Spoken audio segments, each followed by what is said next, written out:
¿Qué tal, chicos? Bienvenidos a la primera clase de hematología. Vamos a ver anemia ferropénica, la anemia más frecuente en el mundo y en nuestro país. Vamos a definir anemia en primer lugar. Esta anemia depende mucho del grupo etario según la edad y el sexo de los pacientes, y también se va a clasificar en leve, moderado y severo. A nosotros como médicos internistas en medicina 2 y también como hematólogos nos interesa la parte adulta, por lo que hay que conocer cuáles son la definición de anemia en mujeres no gestantes, en varones y en mujeres gestantes que sean pacientes adultos, ¿no? Se define anemia en varones cuando es menos de 13, o sea, menos de 13 grados, perdón, gramos por decilitro. En mujeres es menos de 12 y en mujeres gestantes menos de 11, ¿ya? O sea, mujeres no gestantes. Menos de 12, menos de 13 y menos de 11. En puérperas, menos de 12. Estos son los valores de hemoglobina, recuerden, hasta 100 metros sobre el nivel del mar, en la costa, donde están, bueno, estamos nosotros en la costa, ¿no? Lo que nos interesa. Varones, mujeres no gestantes y mujeres gestantes. ¿Ya, chicos? Entonces, esto se define anemia. Luego, para anemia leve, moderada y severa, la OMS te dice las siguientes definiciones. Leve en varones y mujeres va de 11 hasta sus picos, ¿no? 13 en varones, 12 en mujeres. En mujeres gestantes, el leve se define de 11 a 10, ¿sí? De 11 a 10 o de 10 a 11, como quieran llamarlo. En anemia moderada, el límite es 8. Ambos, varones y mujeres no gestantes, adultos, son de 8 a 11. Su anemia moderada. No te olvides, 8 a 11. Mujeres gestantes es de 7 a 10. Y severo, para hombres y mujeres, es menor de 8. Como en medicina interna y en hematología ustedes van a ver adultos y mujeres no gestantes o varones más que todo, el valor en sí que deben de saber de memoria sería menor de 8. Menor de 7 ya lo van a ver ustedes en obstetricia. Entonces, recordar que anemia severa se considera menor de 8. Dentro de los puntos del metabolismo del hierro que forma parte de una ciencia básica a conocer, existen requerimientos de hierro según el MINSA, dependiendo también del grupo etario, ¿ya? Tenemos mujeres que dan de lactar, gestantes, adolescentes de 14 a 18 años, ¿sí? Niños, dependiendo también la edad, ¿ya? Como pueden ver, la ingesta diaria de hierro en adultos, en conclusión, es 15 hasta 11, ¿ya? Aproximadamente, como les digo, va de 8, 11 a 15 miligramos al día de hierro elemental, ¿sí? Esos son el promedio de requerimientos de hierro. 8 en niños, ¿sí? 11 en adolescentes, 11 a 15, ¿sí? Y en adultos también va de 11 a 15 o de 10 a 15 en otras bibliografías. Esos son los requerimientos diarios de hierro. Si un paciente disminuye su ingesta de hierro menos de esta cantidad, produce un déficit y me puede llegar a la anemia ferropénica. Con respecto ya a la bioquímica del hierro, el hierrito, que en su forma, perdón, en su, en su estado eh, férrico, por así decirlo, el estado férrico, va a ser, va a ser facilitado su transformación ferrosa del hierro ingerido, o sea, Al intestino recuerden que llega como F3, F más 3, ¿no?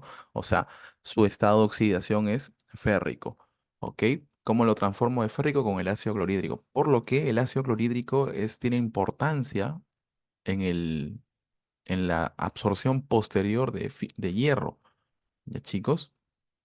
Entonces, sabiendo este punto, ustedes van a conocer que cualquier patología que me disminuya el ácido clorhídrico va a alterar la absorción de hierro, ¿no? De forma indirecta, ya que este ayuda a la transformación de hierro a su estado férrico.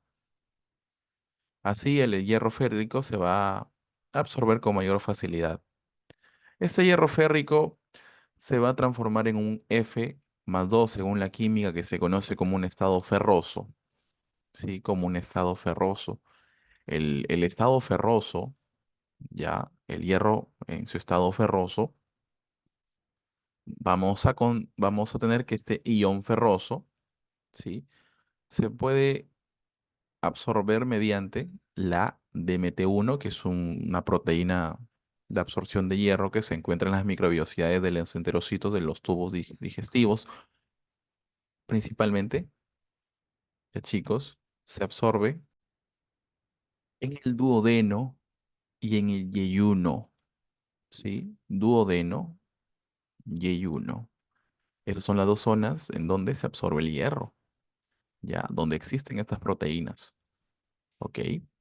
El hierro en su ion ferroso se puede depositar en los tejidos y se transforma en ferritina. Entonces, ferritina significa depósito de hierro o, más que todo, en otras palabras, reserva.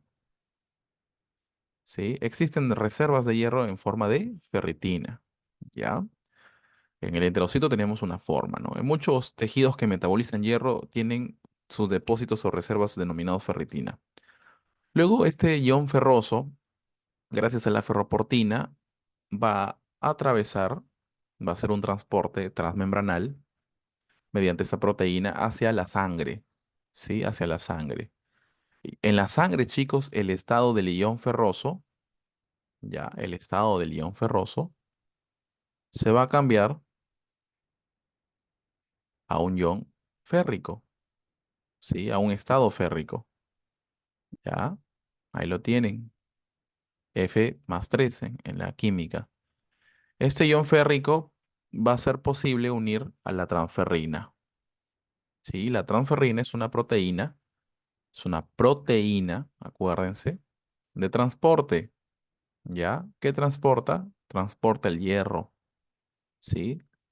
El hierro. Entonces el hierro puede estar unido a la transferrina o el hierro puede estar libre en la sangre. Tiene esos dos métodos de transporte, ¿ya chicos? Entonces la transferrina lo va a transportar, valga la redundancia, hacia la médula ósea, porque ahí tiene un papel importante en la maduración de eritrocitos, ya que va a formar parte del grupo hemo, ¿sí? El estado férrico en los tejidos se vuelve en un estado ferroso. Solamente en la sangre se necesita que sea férrico para que se pueda unir a la transferrina. Entonces, en el estado ferroso F más 2 va a formar parte del grupo hemo y el grupo hemo, recuerden que forma parte de la hemoglobina de los eritrocitos. Por lo que una de las función principal, ¿no? del hierro es el transporte de oxígeno mediante, bueno, formando parte de la hemoglobina en los eritrocitos. Ya chicos, recuerden que hay cuatro grupos hemos en una proteína de tipo hemoglobina, por lo que se unen cuatro moléculas de oxígeno para cada grupo hemo. Bueno, perdón, una para cada uno, por lo que hay cuatro en una hemoglobina. Ya chicos, recuerden que el eritrocito dura entre 120 días aproximadamente su evolución, su edad, y luego pasa a ser parte del sistema retículo endotelial del vaso para ser degradado, ¿sí? Para ser degradado, perdón.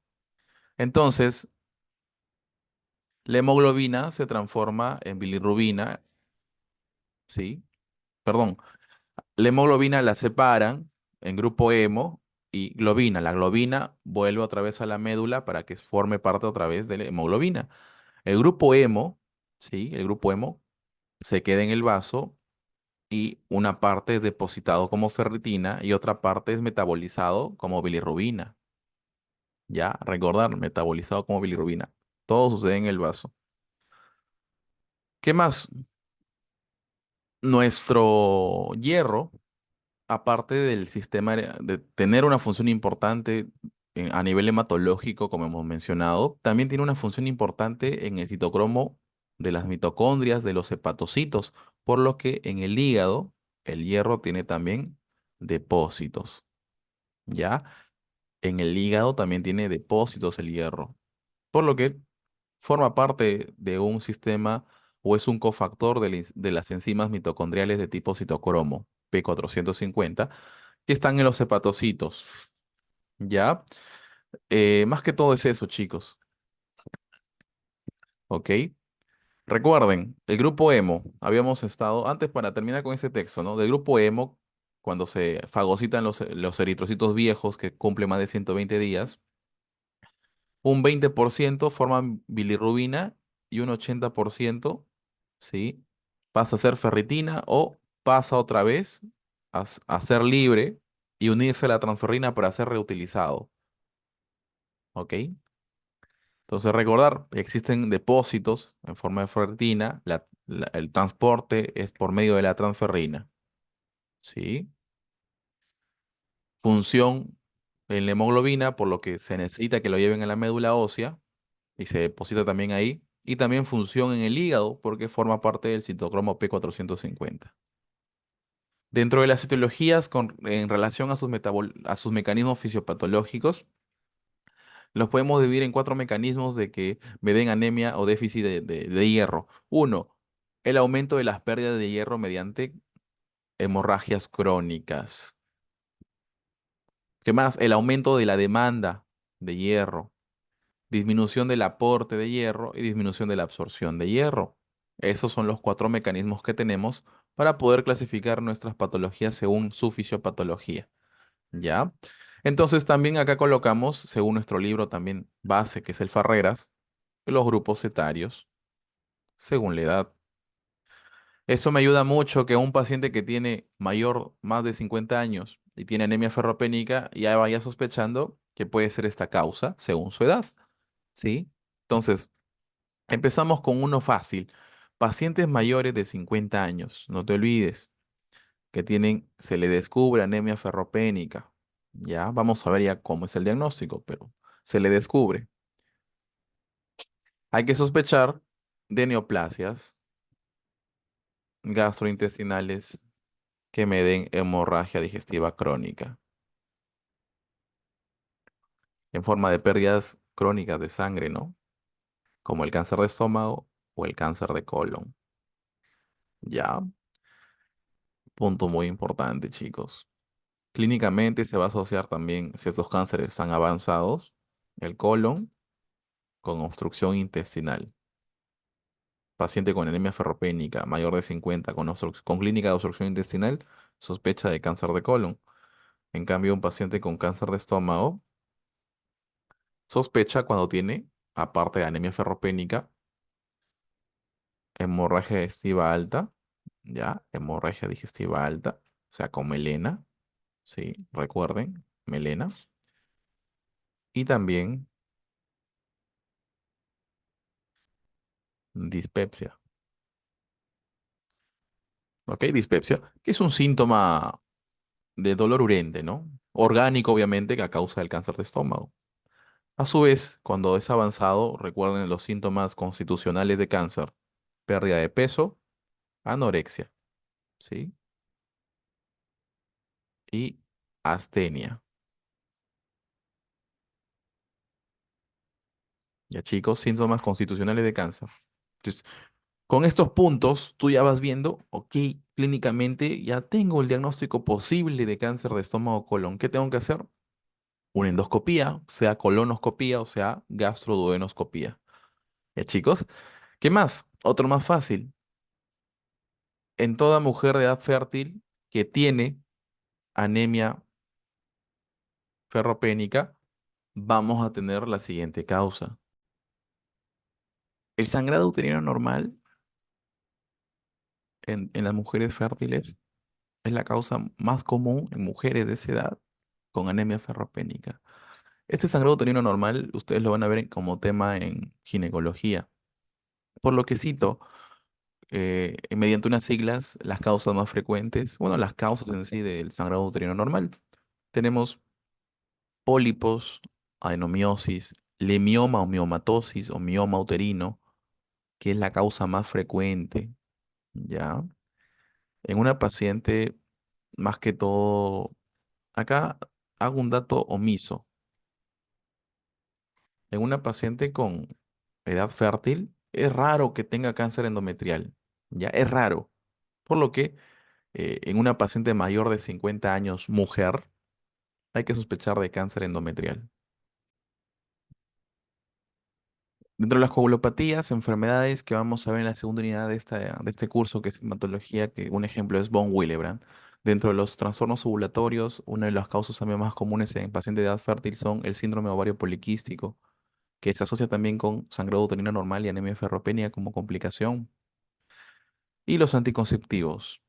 O sea, de mi parte, en este curso, quiero que sepan que una paciente con anemia ferropénica que refiere sangrado uterino normal, uno, si es de edad fértil, que debe de ser de edad fértil, que es lo más común, sospéchale primero del hemioma, luego de SOP y luego de anticonceptivos. Ya, nada más, chicos. ¿Sí? Ese es un plus, una información muy adicional de ginecología para que ustedes puedan participar. Obviamente no dando profundidad a estas causas porque no estamos en este curso. ¿Ok? Luego tenemos también como pérdidas de sangre a las úlceras pépticas como una de las causas más frecuentes dentro de los pacientes menores de 50 años, sea hombre o mujer. ¿Sí? Úlcera péptica benigna, o sea, producida por una gastritis crónica por Helicobacter pylori. ¿Sí? ¿Qué más? Hemorroides que sangran mucho, gastritis hemorrágicas por AINES, uncinarias, parásitos como las uncinarias generan pérdidas crónicas de sangre pequeñas porque ellos mismos se alimentan de la sangre que ellos producen o generan al perder, ¿no? Ya. También epistaxis, hematurias, hemoptisis recurrentes, crónicas, en enfermedades también de la hemostasia, que vamos a ver también en la segunda unidad, generan anemia ferropénica como complicación. ¿Sí? Luego tenemos el aumento de demanda. Y esto vamos de la mano con la disminución del aporte. Esto es la causa más frecuente de anemia en pediatría. ¿Sí? Cuando ustedes lleven el curso de pediatría van a ver anemia. Entonces, la anemia ferropénica es la causa más común de anemias en niños y se da dentro de sus factores o causas por un desbalance entre el aumento de la demanda y la disminución del aporte de hierro. Las necesidades aumentan de hierro cuando los niños son mayores a 6 meses. A partir de los 6 meses, la mamá se le recomienda no darle solamente leche, sino alimentación complementaria. ¿Ok? Entonces, este es un punto importante a nivel de definición para que sepan desde ahorita. La lactancia materna exclusiva se refiere a que solo le des leche. ¿Sí? Leche, o sea, ni agua. Si tú le das agua ya no es exclusiva. ¿Ah? Leche materna exclusiva es a partir desde el que nace, recién nacido, hasta los 6 meses. Exclusiva. La lactancia materna es hasta los 2 años.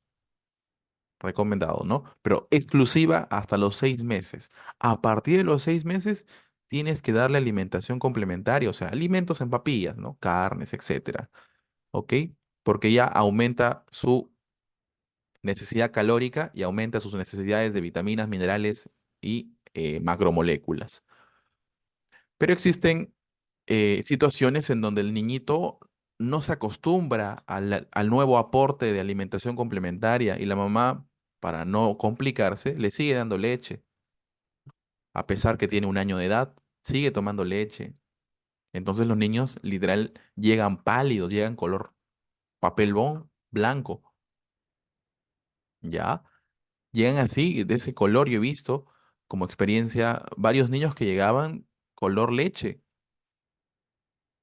¿ya? Color leche. ¿Por qué? Porque no, la mamá refería que no le gustaba comer sus alimentos complementarios. Lo botaba, ¿no? Lo escupía, lo vomitaba, ¿ya? Y le daba pura leche nada más y tenía 1 año de edad. Por lo que, uno, aumentó sus demandas y que no la cumple el aporte, genera un déficit de hierro, produciéndome al niño anemia ferropénica, ¿sí? Y en adultos, la ingesta insuficiente de alimentos ricos en hierro, que ya vamos a ver cuáles son, y vamos a citarlos en este momento. ¿Cuáles son los alimentos ricos en hierro? Estos alimentos, como pueden ver, son más que todo de origen animal, por lo que la dieta vegetariana también me lleva un riesgo de anemia ferropénica si es que no consumo suplementos en forma de tabletas, ¿no? Si un paciente que es vegetariano consume sus minerales en forma de tabletas o como suplemento profiláctico, bacán. Pero algunos vegetarianos que no consumen ni pastillas, ahí sí existe el déficit, ¿no? Entonces, ¿qué alimentos son ricos en hierro? Uno, la sangre de pollo cocida, el vaso de res, el hígado de pollo, el riñón de res, el pulmón de res, ¿sí? La carne de pavo, ¿ya? La carne de res, los pescados, el carnero, el pollo tienen cantidades de hierro, ¿no? Como pueden ver, la sangrecita de pollo cocida es la que mayor cantidad de hierro tiene por cada 100 gramos de alimento, no de hierro, ¿ya? O sea, tiene 29,5 miligramos de hierro elemental por cada 100 gramos de alimento, ¿sí? En general, ¿ya? Entonces, como pueden ver, es importante conocer los alimentos ricos en hierro porque esos tú lo vas a recomendar, ¿sí? A los niñitos, a las pacientes, que además de darle manejo oral o manejo endovenoso, tienen que consumir sus alimentos ricos en hierros. Ya más que todo a pacientes que la causa ha sido eso, ¿no? Una alimentación muy deficiente de hierro. ¿Ya chicos? Entonces, una vez conocido eso, bacán. Otra causa de anemia ferropénica por un déficit también es el embarazo. Por eso a toda paciente embarazada se le da suplementos profilácticos de hierro, ¿sí? Porque tienen mucho riesgo de generar anemia ferropénica, ¿ya? De anemia ferropénica. ¿Qué más? Y luego, dentro de las causas menos frecuentes están la disminución de absorción. Recuerden que el ácido clorhídrico, lo habíamos dicho al principio, forma parte fundamental para que se vuelva un ion ferroso, perdón, férrico, eh, y se pueda absorber. Entonces, bueno, patologías o situaciones donde tú lesionas tu estómago y genera una disminución de ácido clorhídrico, hacen que no se absorba de forma adecuada el hierro. Gastrectomías, cirugía bariátrica, gastritis crónica trófica. Esas tres son del estómago. ¿Cómo lo afectan? Por el ácido clorhídrico, ¿ya? Y luego la afectación directa de las microbiosidades, de los enterocitos en el duodeno y ayuno, se dan por la enfermedad celíaca y la enfermedad de Crohn. Entonces, una vez ya el paciente tenga un déficit de hierro en la absorción y en la sangre, esto es detectado por el cuerpo y produce el balance negativo de hierro. Bueno, existe un balance negativo de hierro que genera una depresión de depósitos de hierro, por lo que en esta estadio uno, fase uno, simplemente hay ferritina sérica disminuida, ¿ya? Y la capacidad total de fijación de hierro en todos los estadios va a estar aumentada. ¿Por qué? Porque esta capacidad aumenta para poder recibir el hierro que haya, ¿sí? El hierro que haya, y así poder compensar el hierro sérico, ¿no? Por lo que en el estadio uno el hierro sérico está normal, por lo que no se afecta la hemoglobina, por lo que no se afecta también el transporte de transferrina. Esos tres están normales. Ya ahí simplemente los depósitos de hierro empiezan a disminuir, porque sí hay reservas en ese momento, pero lo están sacando todo. ¿Qué pasa si el paciente no repone, sigue no reponiendo hierro? La ferritina sérica disminuye aún más. La capacidad total de fijación de hierro hace lo máximo posible de capturar hierro, por eso aumenta, pero ya no hay hierro. Existe una depresión de hierro. Ya no queda depósito, por lo que el hierro sérico se descompensa. está disminuido en ese estadio 2. Y al estar disminuido, el transporte baja. La saturación de transferrina va a estar disminuida. Y llega el momento en donde ya el hierro sérico va a estar tan bajo que afecta la eritropoiesis y la formación de hemoglobina, haciendo que la hemoglobina disminuya en su producción, generándome así una anemia ferropénica con eritrocitos microcíticos e hipocrómicos. Entonces, la anemia ferropénica en sí es cuando ya la hemoglobina baja a sus valores que hemos visto al principio y se asocia con la morfología de microcítica e hipocrómica. En anteriores estadios estaba normal la morfología, la hemoglobina estaba normal, ¿ya? Entonces, un perfil de hierro importante, ¿cuál es? Anemia, hierro sérico disminuido, saturación de transferrina disminuida, capacidad total de fijación aumentada y ferritina sérica disminuida. Sí, es importante saber que la ferritina sérica es el valor más importante dentro del perfil de hierro para determinar una anemia ferropénica. Luego tenemos el cuadro clínico. El diagnóstico clínico de anemia ferropénica se basa en un síndrome anémico que se va a repetir en todas las anemias que son de origen crónico, bueno, de progresión crónica, que es astenia progresiva, que es el síntoma más común, asociado también a fatiga muscular. Esos dos son los síntomas más comunes. Dentro de un síntoma específico de anemia ferropénica, pero también no es tan frecuente, pero sí es específico, es la alteración del apetito, la denominada pica, de forma psiquiátrica. Un ejemplo son actitudes o acciones en donde el paciente come hielo, pagofagia, o come tierra, geofagia, ¿sí? O come, le gusta comer en la cal de las paredes, las pinturas. Niñitos pálidos que les gusta comer tierra, sospecha de anemia ferropénica, ¿sí? Luego en el examen físico, signos característicos de síndrome anémico en general, palidez, ¿sí? Fragilidad de cavidad de cabello, encanamiento precoz, ¿ya? Ahora vamos a resaltar de verde, síntomas específicos, ya lo he resaltado aquí, para anemia ferropénica, y signos específicos, glositis atrófica, quielitis angular o boquera, queiliosis, uñas frágiles, onicorexis, uñas con estrías longitudinales y coiloniquia o uñas cóncavas.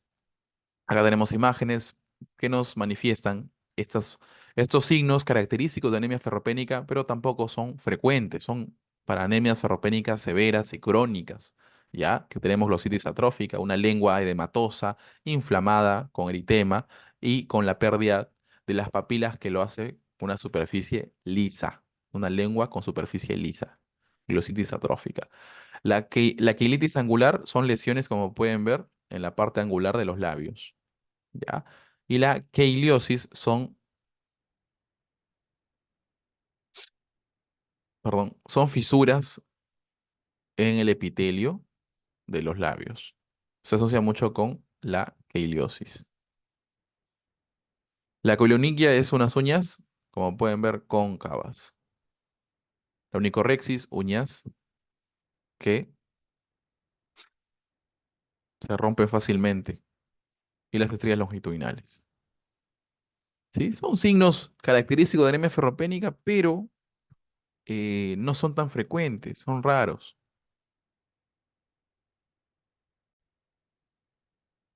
Con respecto al diagnóstico por laboratorio, uno, el paciente tenemos que ver que tenga anemia, hemoglobina baja, hematocrito también disminuido porque va de la mano con la anemia, ¿sí? Las constantes corpusculares, no se olviden, tenemos valores microcíticos en el volumen corpuscular medio, en la hemoglobina corpuscular media también hipocrómicas. Perdón, hipocrómicas en el volumen corpuscular, microcíticas en la hemoglobina corpuscular media. ¿Sí? Ambas son valores que van a estar disminuidos. Las constantes corpusculares en la anemia ferropénica están disminuidas, ¿sí? Son eritrocitos pequeños y pálidos. No se olviden. ¿Qué más?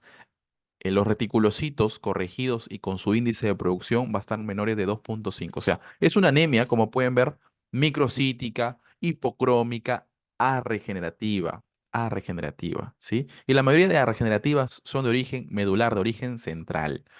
¿Ya? En una lámina periférica se puede observar hematíes pequeños, medianos, muy pequeños, eso se conoce como distintos tamaños o en el término hematológico como anisocitosis, ¿sí? Anisocitosis. ¿Ya? Otro punto también es que la amplitud de la distribución eritrocitaria va a estar aumentada, ya que los tamaños tienen mucha diferencia. En el perfil de hierro habíamos dicho hierro sérico disminuido, ferritina disminuida, la capacidad total de fijación va a estar aumentada y la saturación va a estar disminuida, ¿no? Ok. Luego otros datos que nos da el Farreras es un ejemplo que va a haber el hierro sérico depositado en la médula ósea, va a estar disminuida en un aspirado medular. La protoporfirina eritrocitaria va a estar aumentada y la hemoglobina glicosilada suele aumentar en las anemias ferropénicas.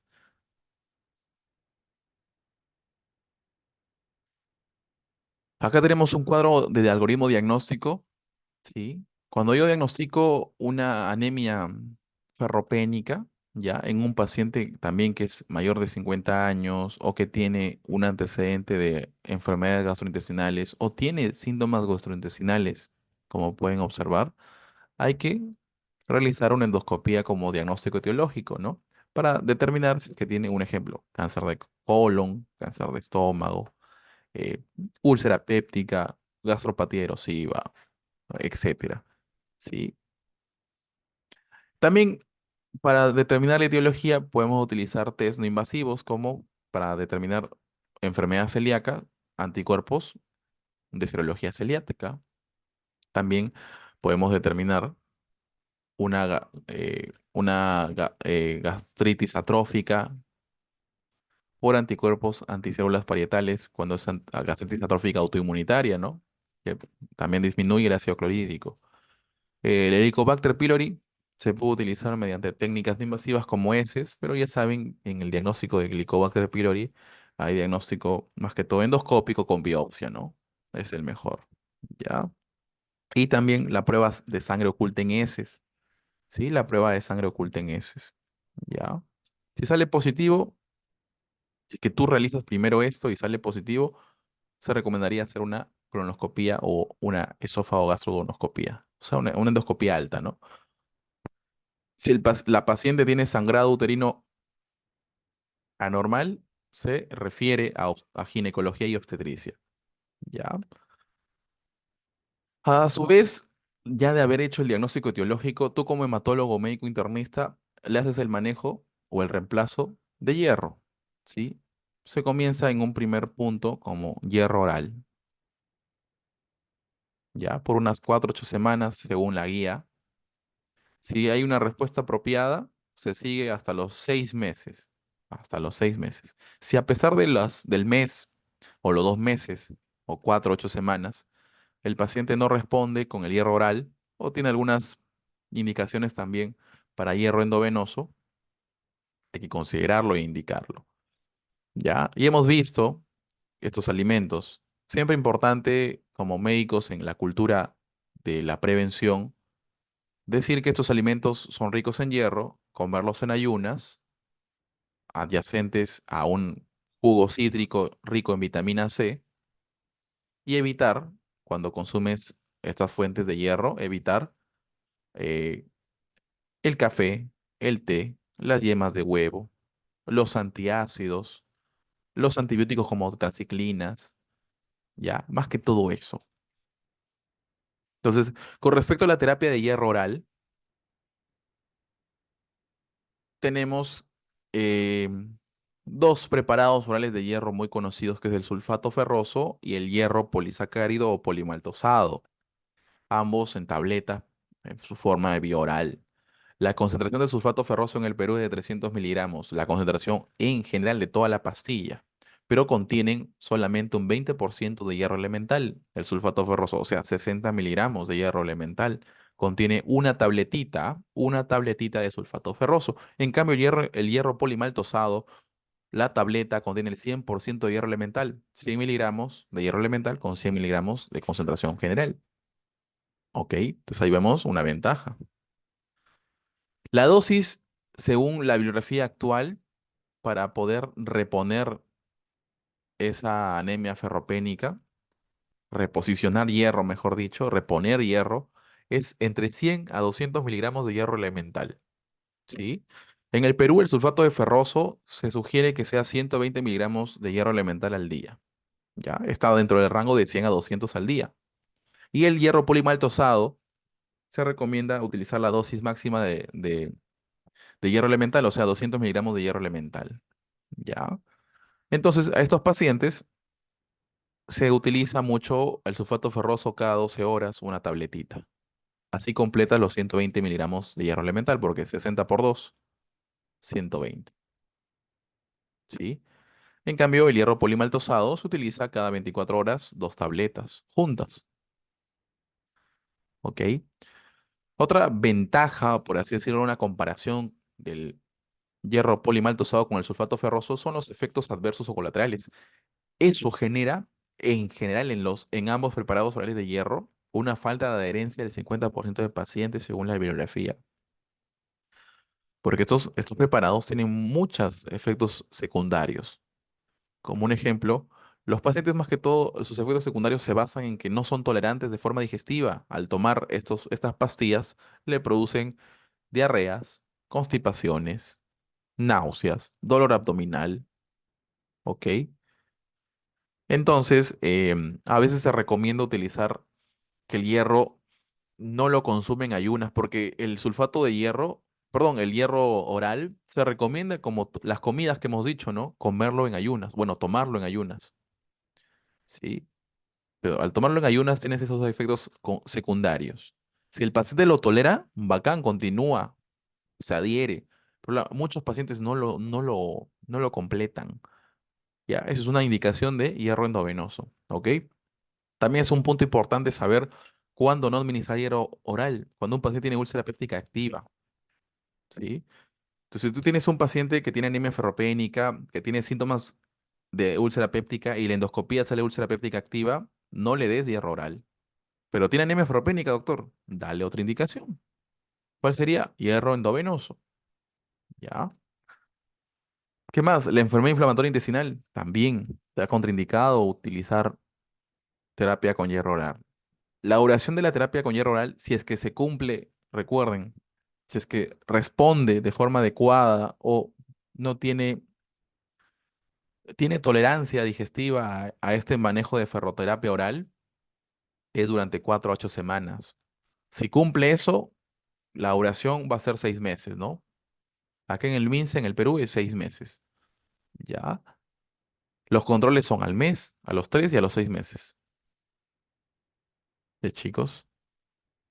Si a los 3 meses, o mejor dicho, al mes, si al mes no tolera, acá en el Perú al mes, ¿no? O sea, las 4 semanas. ¿Sí? De esto acá, chicos, al mes es el control. Si está apropiado, continúa hasta los 6 meses, ¿no? Se controla a los 3 y a los 6. Si está inapropiado, indicas hierro endovenoso. ¿Sí? La ferroterapia oral es muy recomendada para pacientes con anemia leve, más que todo. Perdón, no gestantes y hombres, ¿no? Con anemia leve. ¿Ya? Ahora vamos con el hierro endovenoso o intravenoso. El tratamiento con hierro endovenoso tiene las siguientes indicaciones. Uno, que el paciente tenga malabsorción intestinal. ¿Sí? Esta es también otra contraindicación que debíamos de colocarlo en hierro oral. ¿Ya? Entonces, si mi paciente, su anemia ferropénica se debe a que en la endoscopía o como antecedente quirúrgico tiene malabsorción intestinal, no le vas a dar hierro oral, ¿no? Porque igual no lo va a absorber. Tienes que darle hierro endovenoso. ¿Qué más? Intolerancia o no adherencia a la ferroterapia oral. Respuesta parcial o ausente a la ferroterapia oral al control de un mes. ¿Sí? Si al mes tampoco hay una respuesta, eh, ¿cuál es la respuesta más que todo? Que suba 2 gramos dentro del primer mes de iniciar el manejo. Si hay una respuesta ausente o parcial, al mes que no sube 2 gramos, su hemoglobina inicial, ¿no? Que llegó en 7, un ejemplo. No, perdón, llegó en 10, tiene que subir a 12, ¿no? Si no sube a eso en un mes, hay que indicarle hierro endovenoso. ¿Qué más? Paciente no cooperador o que no está disponible para el seguimiento, ¿no? Contraindicaciones también para ferroterapia oral. Más que todo en el área quirúrgica, un paciente que ha perdido mucha sangre y tiene anemia ferropénica a nivel postoperatorio, se le indica hierro endovenoso. ¿sí? Un paciente que está en una zona entre transfundir, recuerden que se transfunde, eso también me olvidé de decirles, la transfusión de un paquete globular es a partir del menos de 7 gramos por decilitro de hemoglobina. Entonces, si un paciente tiene 7,5, le das hierro endovenoso. Si es que obviamente es anemia ferropénica, ¿no? También pacientes con anemia ferropénica que tienen insuficiencia renal en diálisis. ¿Ya? ¿Cómo administro? ¿Cómo sé cuántas dosis de hierro elemental le tengo que meter al paciente? Con la fórmula de Ganzón y una fórmula clásica, ¿no? O sea, tienes que tener el peso del paciente en kilogramos, multiplicarlo por un cociente que es 2,4. Algunos libros dicen 2,3, pero bueno, en el Farreras es 2,4, ¿ya? Y multiplicarlo por la diferencia entre una hemoglobina objetivo que puede ser 14 o 15, Farreras te dice 15, otros libros te dicen 14, ¿no? Una hemoglobina objetivo, una hemoglobina que tú buscas en el paciente, y la diferencia sería la resta con la hemoglobina actual del paciente, la hemoglobina anémica, ¿no? ¿Ya?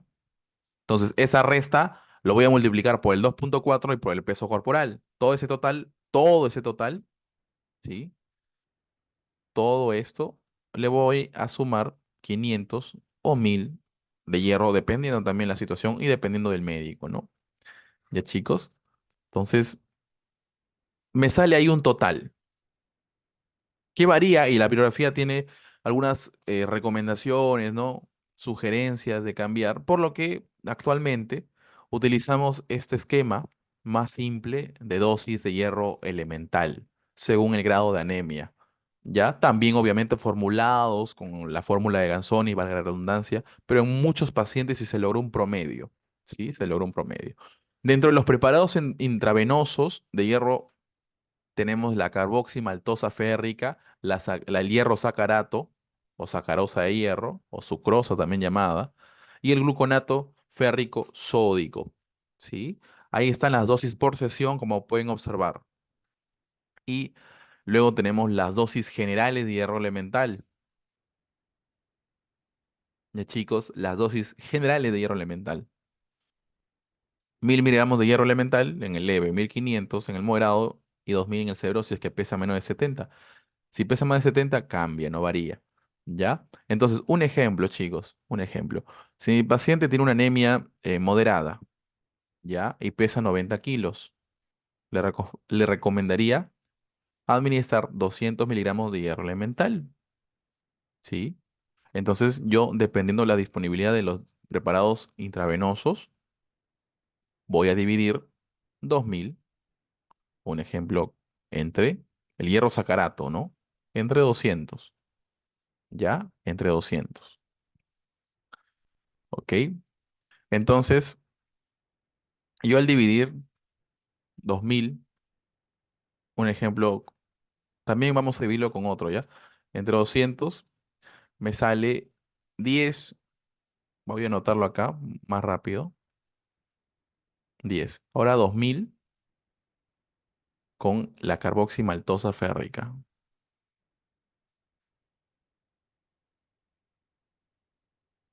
¿ya? Con la carboximaltosa férrica que me sale aproximadamente 2,6, ¿no? 2,6, que lo promedio a 3, ¿ya? Entonces, ahí lo tienen. Si yo utilizo sacarosa de hierro, 10. ¿10 qué? 10 ampollas, ¿sí? 10 ampollas aproximadamente. La carboxi maltosa férrica, 3 ampollas. ¿Ven la diferencia también? La carboxi es mucho mejor en la duración más que todo. Disminuye los días de tratamiento, ¿ya? Porque esta dosis se da una vez al día, ¿sí? Una vez al día. Y algunas eh, bibliografías te dicen, le das un día, dejas un día y lo das al siguiente día. O sea, cada 48 horas. Interdiaria, ¿sí? Puede ser de forma endovenosa, ya como pueden ver, endovenosa, que es lo más recomendable, o en forma de infusión, ¿sí? O en infusión. Ahí también dan los tiempos, de chicos. Ahora vamos a continuar con anemia megaloblástica. La anemia megaloblástica es una anemia arregenerativa, macrocítica, donde su causa principal es la síntesis defectuosa del ADN de los eritroblastos, producido más que todo por la deficiencia de vitamina B12 o B9, ¿sí? O vitamina B9. Con respecto a las causas de la vitamina B12, tenemos las carencias nutricionales en pacientes que son vegetarianos estrictos, en pacientes que consumen mucho alcohol y en pacientes de edad muy avanzada, mayores de 75 años. ¿Sí? Lo mismo pasa con la vitamina B9. El alcoholismo, los ancianos se asocian también con la carencia nutricional. Luego también tenemos, recuerden, a nivel fisiológico, la vitamina B12 es absorbida en el ilion, ¿sí? En el ilio, mediante el factor intrínseco o por medio de este. Entonces, si el factor intrínseco disminuye o el ilion se altera, tenemos un déficit de vitamina B12. ¿Ok? Entonces, la alteración del factor intrínseco se va a dar principalmente por esto que estoy colocando de asterístico, que es la anemia de Addison-Biermer o anemia perniciosa. Es una anemia causada por una gastropatía, una gastritis crónica trófica autoinmune. Ya, una gastritis autoinmune que genera atrofia de la mucosa de todo el estómago, de todas las partes, generando así que, recuerden, las células que producían el factor intrínseco, que son las células, perdón, parietales o oxínticas, se disminuyen, ¿no? Se atrofian su número, por lo que el factor intrínseco disminuye. También una gastritis crónica atrófica por Helicobacter pylori, que es otro tipo de gastritis crónica atrófica, genera también una atrofia de células parietales oxínticas, produciendo una disminución del factor intrínseco. Ya chicos, igual cuando retiras una porción grande del estómago, generas también una deficiencia de vitamina B12 por el factor intrínseco. En pacientes que tienen lesiones en el ilion, como enfermedad de Crohn, sprue tropical o una restricción quirúrgica también del ilion, producen mala absorción intestinal por vitamina B12. ¿Ya? Hay trastornos hereditarios como el déficit de transcobalamina 2. Dentro de los fármacos, muy importante saber que el uso de antihistamínicos de tipo H2 durante más de un año se asocia con déficit de vitamina B12. El uso de metformina durante más de 4 meses se asocia con, con la deficiencia de vitamina B12. El uso de pansoprazol, de omeprazol, que son inhibidores de bomba de protones, se asocia también con déficit de vitamina B12. Existe un parásito, no te olvides, pregunta a veces de examen, ya, porque es raro, no muchos estudian esta parte de que el déficit de vitamina B12 va a ser causado por un céstodo, una tenia, un parásito gusano de tipo céstodo, plano, segmentado, intestinal, que se conoce como Diphyllobotrium latum, ¿sí? El déficit de ácido fólico, ya, también es por el aumento de necesidades en el embarazo, ¿sí? Durante la lactancia, durante la hemólisis crónica, también en la dermatitis exfoliativa extensa, también se asocia con aumento de las necesidades. Pero uno preguntarse siempre, ¿no? ¿Por qué se asocia esto como aumento de necesidad? Porque estas patologías, bueno, mejor dicho, estas situaciones producen un aumento en la proliferación celular. Entonces, para que se prolifere una célula, ¿qué necesita? Síntesis de ADN mediante el ácido fólico. En una dermatitis exfoliativa, tiene que producirse otra vez de nuevo, ¿no? Epitelio. Necesitan ácido fólico y si el paciente no le está dando ácido fólico a esa hemólisis crónica, a esa dermatitis exfoliativa, va a haber un déficit de ácido fólico. ¿Ya, chicos? Igual, las mismas causas van a ser para malabsorción intestinal con respecto a la vitamina B12. Trastornos hereditarios se asocia con un gen, el FOR1, muy raro. Dentro de los fármacos, hay fármacos que interactúan mucho con el ácido fólico, el más conocido, metrotrexato, ¿no? Y eso lo hemos, bueno, lo han visto o lo vamos a ver cuando llevemos a enfermedades autoinmunes. Se utiliza mucho el metotrexato ya que es un inmunosupresor. También el uso crónico y prolongado de anticonvulsivantes en pacientes epilépticos, como la fenitoína, el fenobarbital, la carbamazepina, el ácido valproico, se asocian también con un déficit de ácido fólico. Dentro de los antibióticos, el trimestoprim, que también cuando se asociaba con el sulfametaxol, se conocía como Bactrim, ¿no? La marca Bactrim, muy usada en los años 90 y 2000 para cualquier infección, ¿no? Más que todo gastrointestinal, el Bactrim. Este también se asoció con deficiencia de ácido fólico. Con respecto a la fisiopatología, para que se dé una anemia megaloblástica, necesitamos que haya una disminución de la síntesis de ADN, porque se prolonga la fase S, ya que la deficiencia de vitamina B12 o ácido fólico disminuyen el metabolismo de purinas, que, recuerden, estas forman parte del ADN. Esto que genera que se detenga la maduración nuclear, pero que el citoplasma del eritroblasto siga madurándose. Solamente el núcleo es el que no madura, ¿ya? Esto que genera que también disminuya por tener esa disociación madurativa núcleo citoplasmática en donde el núcleo es inmaduro y el citoplasma es muy maduro, se detenga la actividad mitótica de las células hematopoyéticas, dándome así una disminución de la producción de eritrocitos y que los eritrocitos salgan malformados, de gran tamaño, macrocíticos y con malformaciones. ¿Ya? Pero ¿cómo bioquímicamente estas vitaminas actúan? ¿Y qué me sirve saber en bioquímica para el diagnóstico? Siempre hay que preguntarse eso. ¿Para qué me sirve la bioquímica en el diagnóstico de esta enfermedad? Entonces, para saber la diferencia entre vitamina B12 y vitamina B9, aparte de que ambas estén disminuidas de forma significativa, es la homocisteína y el ácido metilmalónico. Ya, recuerden, homocisteína y ácido metilmalónico. Con respecto a vitamina B12, ambas están aumentadas. ¿Por qué? Porque la vitamina B12 es un cofactor importante en la metionina sintetasa. ¿Sí? Entonces, para que la homocisteína se metabolice hacia metionina, necesita que el cofactor vitamina B12 actúe con la metionina sintetasa. Pero como está deficiente la vitamina B12, esta metionina disminuye su actividad y la homocisteína se acumula y aumenta. ¿Sí? La homocisteína aumenta.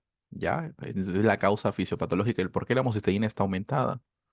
Ahora, con respecto al ciclo de Krebs, bueno, adentro de la mitocondria. La vitamina B12 forma parte también de cofactor de la coenzima A metilmalónico mutasa. Entonces, si es que está deficiente, esta enzima ya no actúa y el metilmalónico coenzima A se acumula. Y como no sabe a dónde ir, al acumularse forma un ácido que se conoce como el ácido metilmalónico. Por eso en la vitamina B12 está elevado. Y solamente en la vitamina B12, ¿por qué? Porque la vitamina B9 o el folato no actúa en esta ruta metabólica. Sí, solamente la vitamina B12. ¿Ya, chicos? Pero, como pueden ver, el folato o la vitamina B9 es necesario. Ahora, ¿cómo el ácido fólico también influye en la homocisteína? Como pueden ver, la homocisteína se metaboliza por la metionina sintetasa metionina por medio de la vitamina B12, de forma directa. Entonces, si disminuye la vitamina B12, aumenta la homocisteína. Pero de forma indirecta, el ácido fólico por medio de la tetrahidrofolato, que se necesita ácido fólico para que ésta se forme. Al disminuir el folato, disminuye esta tetrahidrofolato y va a disminuir un, un otro factor importante para que así, en conjunto, la homocisteína se transforme en metionina, porque la metionina sintetasa hace dos rutas metabólicas en una sola enzima. Entonces, si una falta, que es la 5-metiltetrahidrofolato, que es formada por ácido fólico, si esta falta, no se forma, no se da la ruta hacia la metionina, por lo que la homocisteína aumenta. Entonces, ¿cuál es la diferencia más importante? El ácido metilmalónico, porque en ambas la homocisteína está elevada. Ahora, con respecto al diagnóstico, tenemos un síndrome anémico, ¿no? ¿Sí? Astenia, fatiga, los síntomas más comunes, palidez, el signo más común. Pero también clínicamente uno puede identificar anemia megaloblástica por deficiencia únicamente de vitamina B12 y no por vitamina B9. ¿Por qué? Porque la vitamina B12 me da manifestaciones mucocutáneas y neuropsiquiátricas. Uno, piel seca y sin elasticidad, la glositis de la lengua, habíamos dicho que también se asocia con anemia ferropénica, la lengua roja brillante y edematosa. Eh, Acá añado un plus, que son dos alteraciones de la pigmentación de la piel. Esto siempre y cuando se asocie con una anemia perniciosa, ¿sí? Si es que hay una anemia perniciosa, existe un riesgo de desarrollar hiper o hipopigmentación, no los dos, sino cualquiera de las dos. ¿Por qué? Porque tenemos la enfermedad de Addison y la enfermedad de vitiligo, que son dos enfermedades autoinmunitarias que afectan órganos, más que todo el Addison, donde se afecta la glándula suprarrenal, ¿sí? Disminuyéndome el cortisol y estimulando a la glándula hipófisis a producir adrenocorticotropina a montones. Pero como la adrenocorticotropina no estimula a esa glándula porque está totalmente inflamada y atrófica, empieza a estimular receptores de los melanocitos, generando hiperplasia de melanocitos e hiperpigmentación. Esa es la causa fisiopatológica. Entonces, ¿qué tiene que ver con anemia megaloblástica? Cuando tienes hiperpigmentación y anemia megaloblástica, sospecha de que sea una anemia autoinmune la que esté causando esto, no sea una anemia perniciosa, mejor dicho, una gastropatía crónica autoinmune que genera deficiencia de factor intrínseco y anemia megaloblástica como consecuencia. Y que recuerda, las enfermedades autoinmunes van de la mano con algunas otras enfermedades autoinmunitarias. Y nuestra anemia megaloblástica por anemia perniciosa se asocia con enfermedad de Addison y vitiligo como enfermedades autoinmunes. ¿Qué más? La vitamina B12 no solamente me sirve para la síntesis de ADN en los eritrocitos, sino también para las neuronas.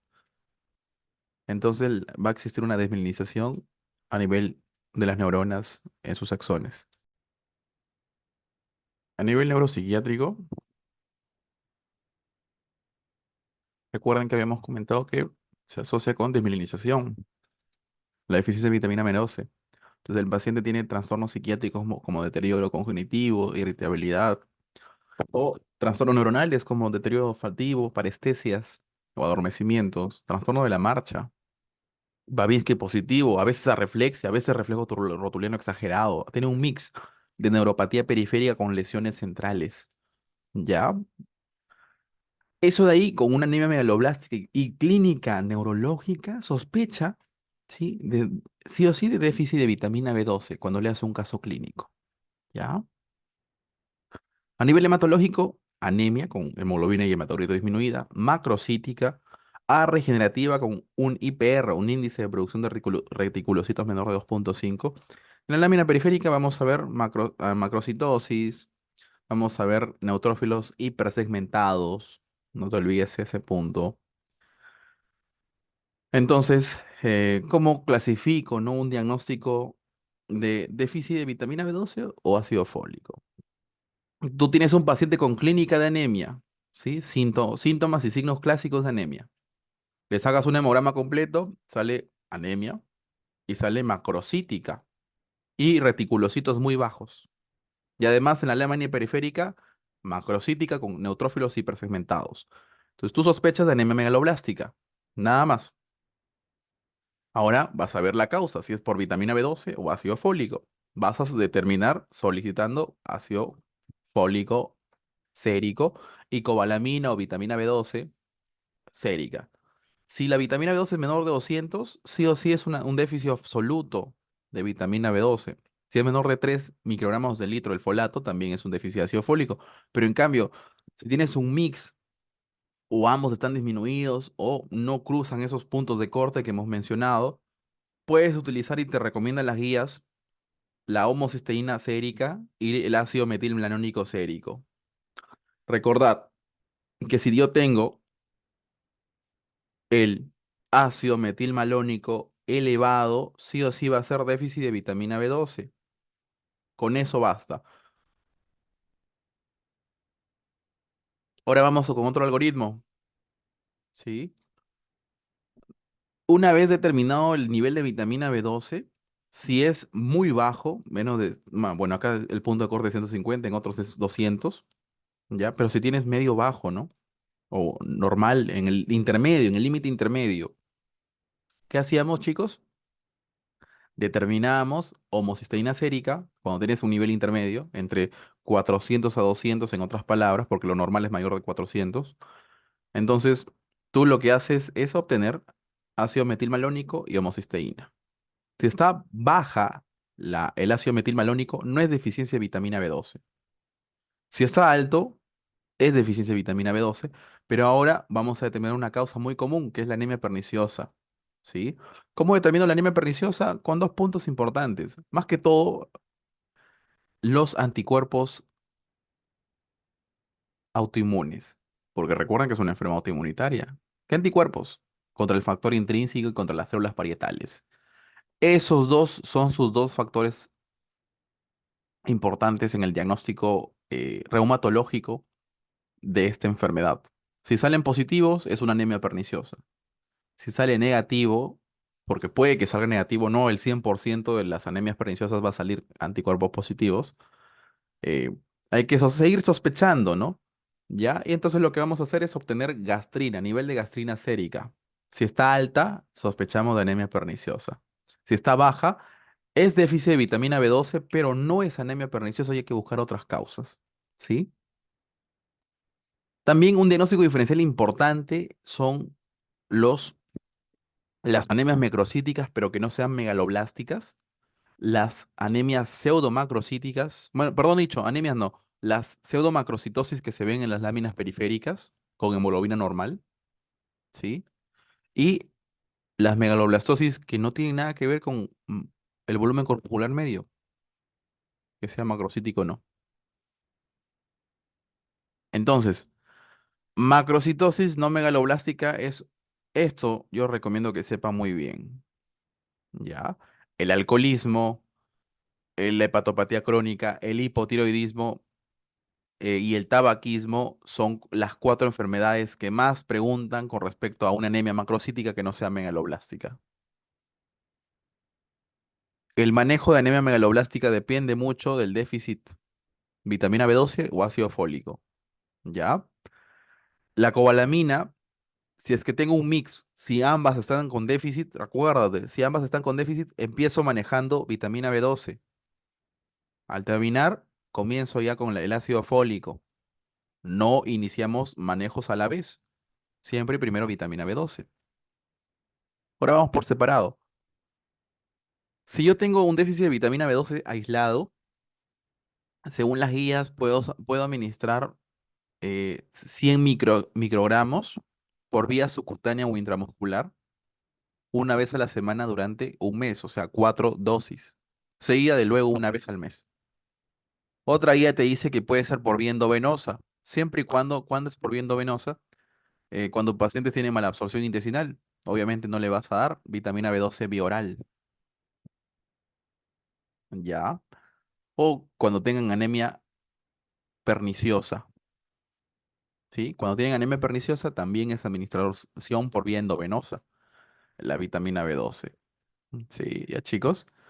Si quieres dar vía oral, que es luego de haber manejado muy bien como endovenoso, se puede recomendar vía oral, es también 500 o una micra, perdón, 500 o 1000 micras al día, ¿ok? Durante 4 o 6 semanas.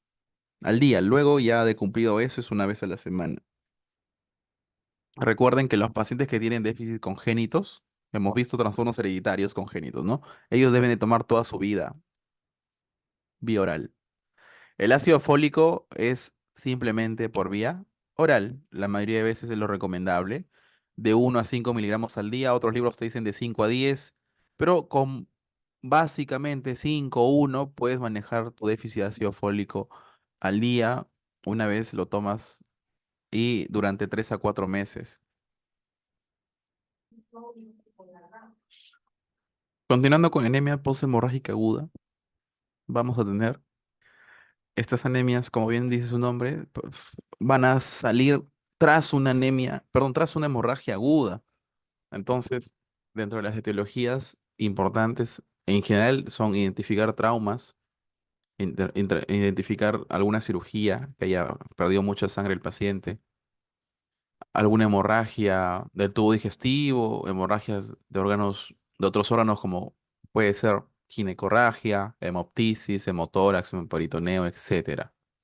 Siempre es importante identificar la causa de la hemorragia para manejarla de forma específica, según el área que le pertenece a este órgano. ¿Qué más? Es un paciente con una anemia normocítica normocrómica, pero con hemoglobina baja asociado a hipotensión, a taquicardia, a taquimia, oliguria, a palidez, ¿sí? A trastorno de la conciencia, a lesión renal aguda. Todo eso se asocia una anemia con hipovolemia. En otras palabras, signos de hipovolemia e hipoperfusión asociado con la anemia. ¿Ya, chicos? El manejo en sí se basa mucho en los grados de hemorragia. Tenemos 4 clases de hemorragia, dependiendo la pérdida de sangre. Recuerden que se denomina shock cuando es mayor de 30% de pérdida de sangre. Y el paciente va a presentar, al presentar shock, es una indicación importante de administrar paquete globular, porque el manejo de anemia posthemorrágica aguda es mediante paquetes globulares. ¿Ya? No se espera que la anemia sea menor de 7, sino si mi paciente tiene cualquier tipo de hemoglobina, pero clase 3 y clase 4 de shock, administrarle paquete globular. Si es clase 4 es una transfusión masiva, ¿ah? O sea, más de 4 paquetes globulares en una hora, más de 10 paquetes globulares dentro de las 24 horas de ingreso. ¿Sí? A los pacientes con clase 3, clase 4, más que todo clase 4, se le administra un paquete globular, un paquete de plasma fresco congelado y un paquete de concentrado de plaquetas. ¿Sí? Entonces, una proporción 1-1-1. Ya, chicos. Entonces, recordar, clase 3 y clase 4 se transfunde paquete globular independiente de la hemoglobina. ¿Ya? Independiente de la hemoglobina. Gracias.